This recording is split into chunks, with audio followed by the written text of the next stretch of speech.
So most of what we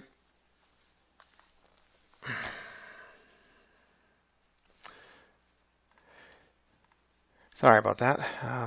The cat happened. So most of what we learned about stress and the acute stress of first responders in particular has come from the military. Uh, so let's take a look at what we've learned from the military and why it is the military. Why is the military always at the forefront? Well, for a number of reasons. One reason being that the military encompasses large numbers of troops, about 10 million in World War II, uh, several million in other uh, times of war. And it's far more than any of the other first responders or any other large groups, since the military also tend to be isolated in a war zone. It's easier for researchers to understand the impact of that setting on the troops, which is part of the reason why we learn so much from them. Um, but some other reasons are that the military has done this many, many times, dating back to the Civil War, looking at World War One, World War Two, Korea, Vietnam, Iraq and Afghanistan, and the military has done things different ways in different times, and has shown us, and in some ways the military has learned itself, what does work and what doesn't work. Um, and beyond that, there is a consensual support for the idea of the importance of veterans.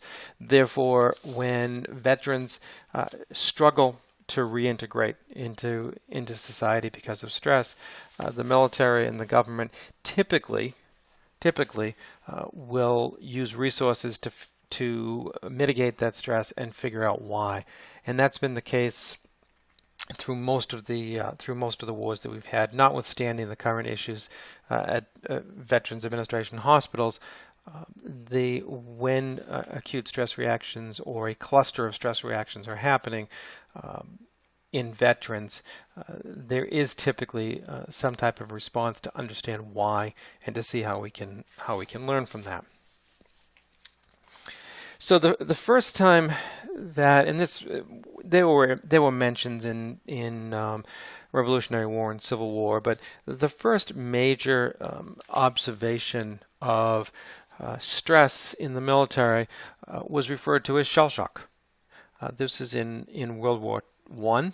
Actually, one of the readings you have is from this. It's by Myers, who did some of the initial research on shell shock and published that in 1919.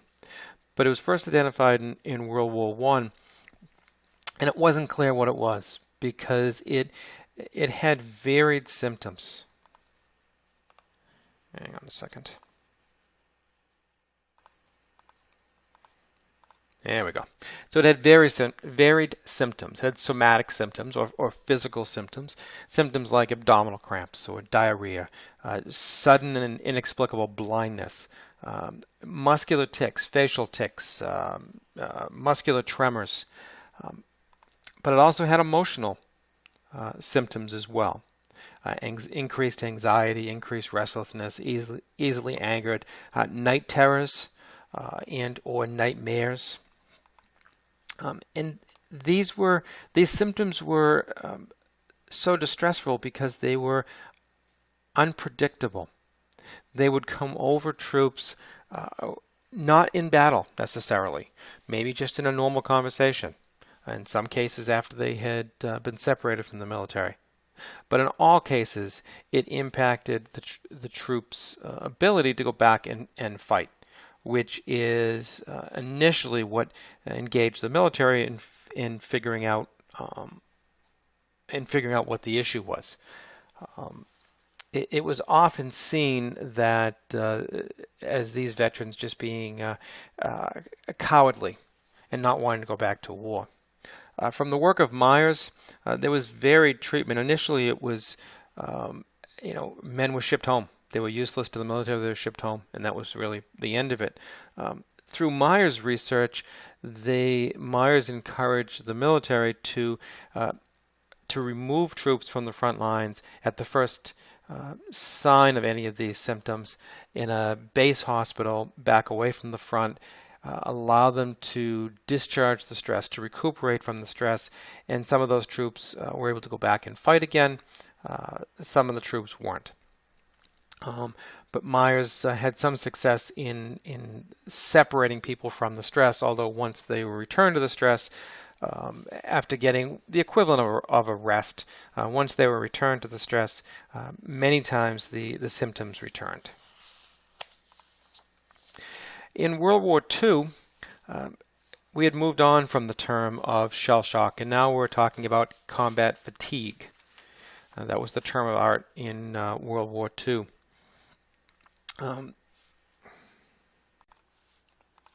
So the symptoms of combat fatigue involved fatigue, being tired, and having slowed reaction time, like the soldiers were moving in slow motion. It was noticed that they had increased anxiety and decreased ability to tolerate any frustration, which showed in battle and showed in camp as well. Mentioned anxiety, and overall they experienced diminished executive function, the ability to plan, the ability to organize, the ability to think through and conduct problem solving. What the military realized in hindsight from combat fatigue in World War II is that stress casualties were more severe with the greater fighting. So troops that were in the worst fighting, the most fighting, had the greatest number of stress casualties. They found that with very intense fighting, that every soldier experienced some degree of combat fatigue. But in what were termed in the literature as lower level conflicts, so presumably more time between engagement, less duration of engagement, less brutality in engagement. There might be 1 in 10 soldiers that developed combat fatigue.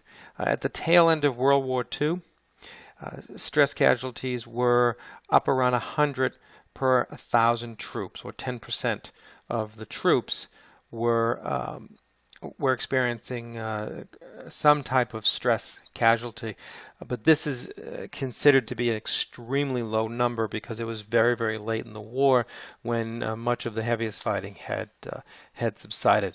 So it was likely far higher than that during the heat of the war.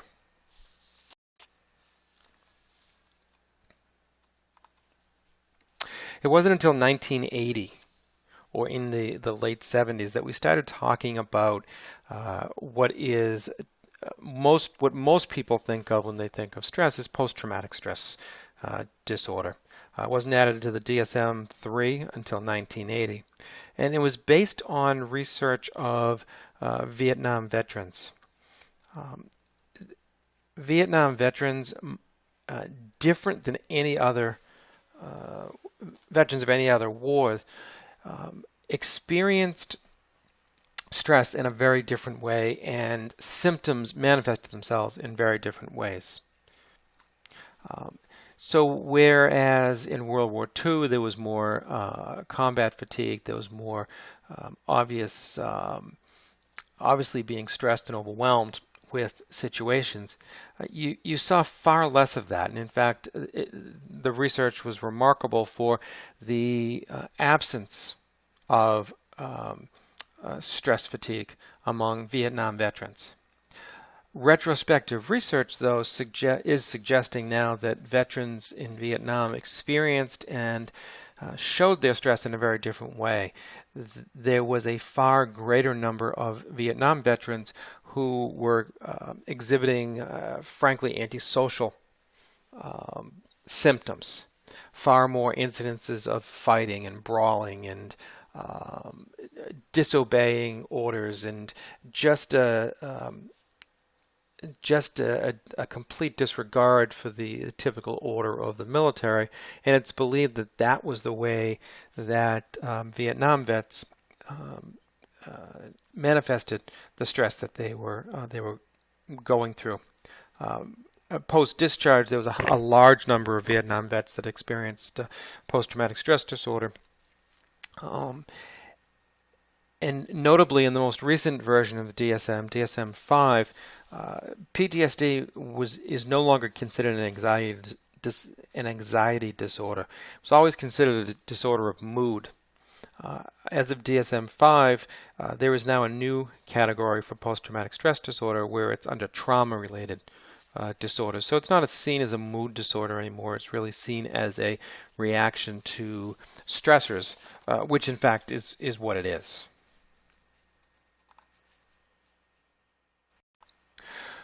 One of the ways the military has learned, and in their learning has helped us to understand better how to deal with these types of stressors, is the demobilization, or when troops are sent home.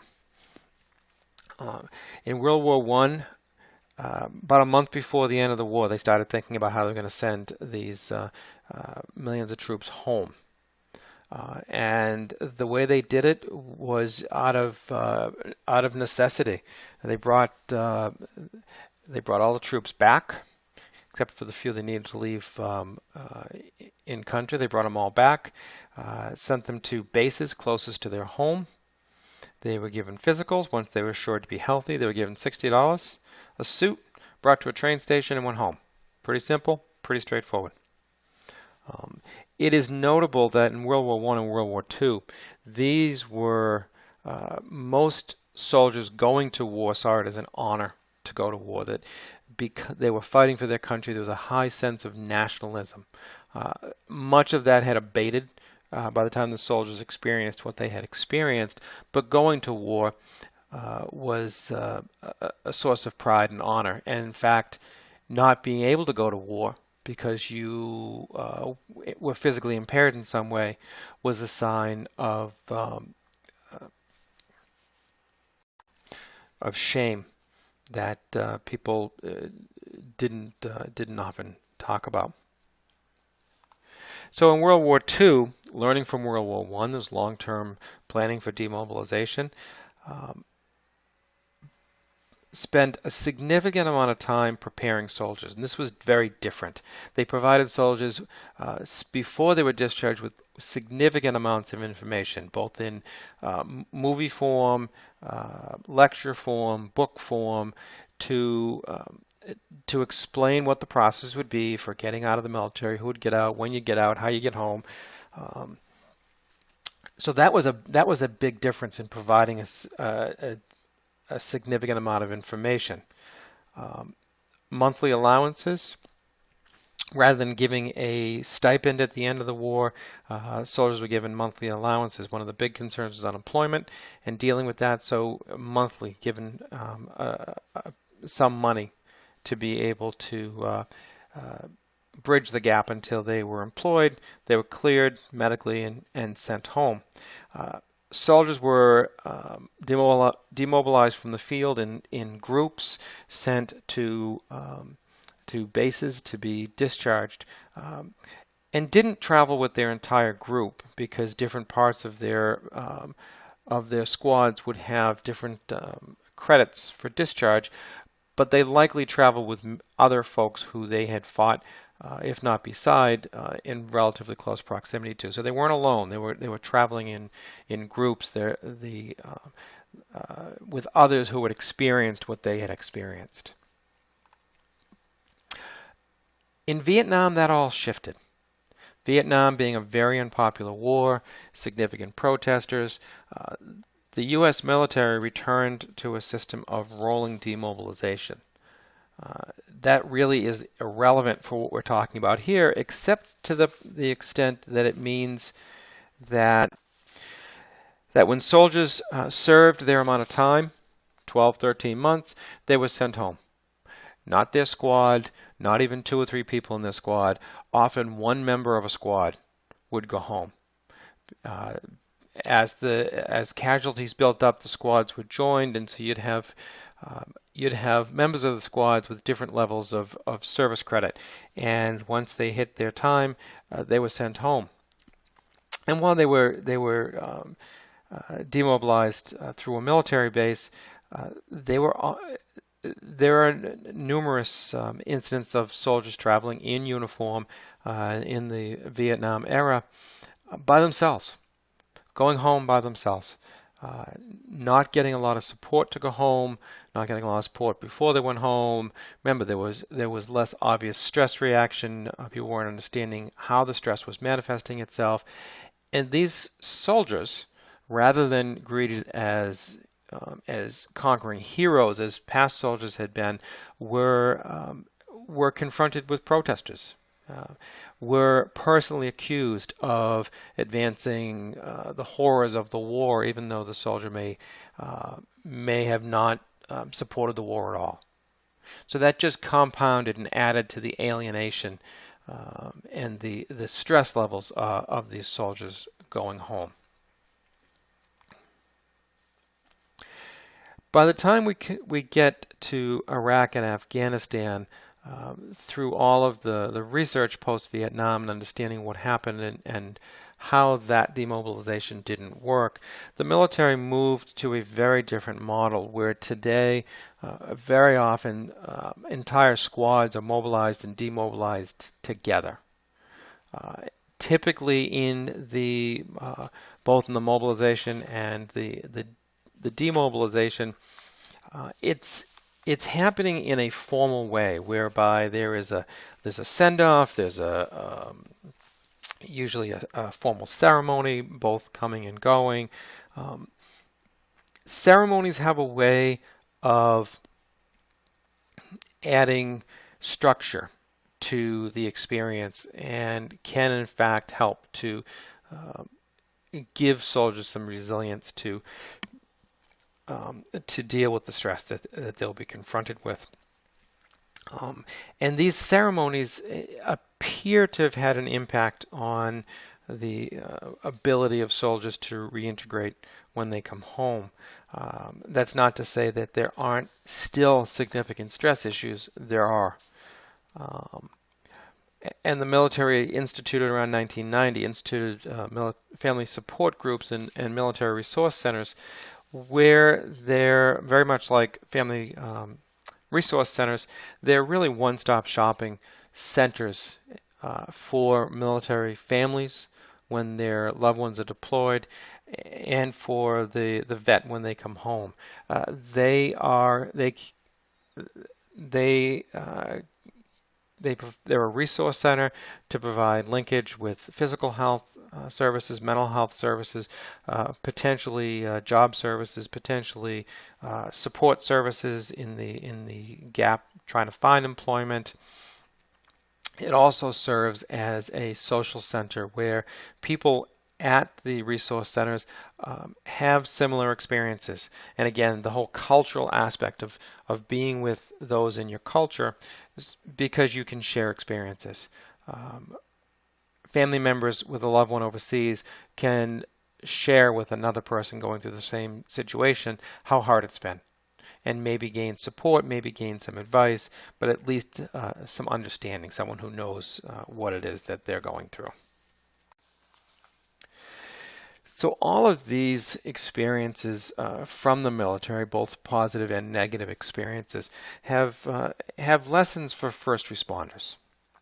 So what we're learning from some of these experiences is that the identification with your unit is important. Again, back to the culture, the shared experience, the brothers in arms, if you will. The fact that you work together, train together, socialize together, it builds a unity and builds a support and an understanding and a trust that is very important in these types of work. And the mobilizing and demobilizing in units has been a piece of that. And that's a lesson for us in trying to understand as we move forward how to address stress among first responders. We also know that information assists in mitigating stress reactions. So when people don't know what's happening or don't have information, it is more stressful because they're trying to figure out what it is that's happening to them or is going to happen to them, and regardless of the situations. whether it's discharge or whether it's when you're going to be fighting next. Information assists because it gives you, again, gives you structure, gives the first responder structure and allows them to understand what they can expect next rather than always living with the unknown. And then ongoing support is essential even after separation. This is true particularly in the military, but this is true in any types of first responder situations. So that's some of what we've learned from the military. In our next module, we'll take a look at how that information has been utilized or not utilized, how it's been implemented in current practices in how we deal with the stress of first responders and help first responders to manage their stress and to increase their resilience in dealing with stress through their careers. I'll see you on the discussion board and in Module 7.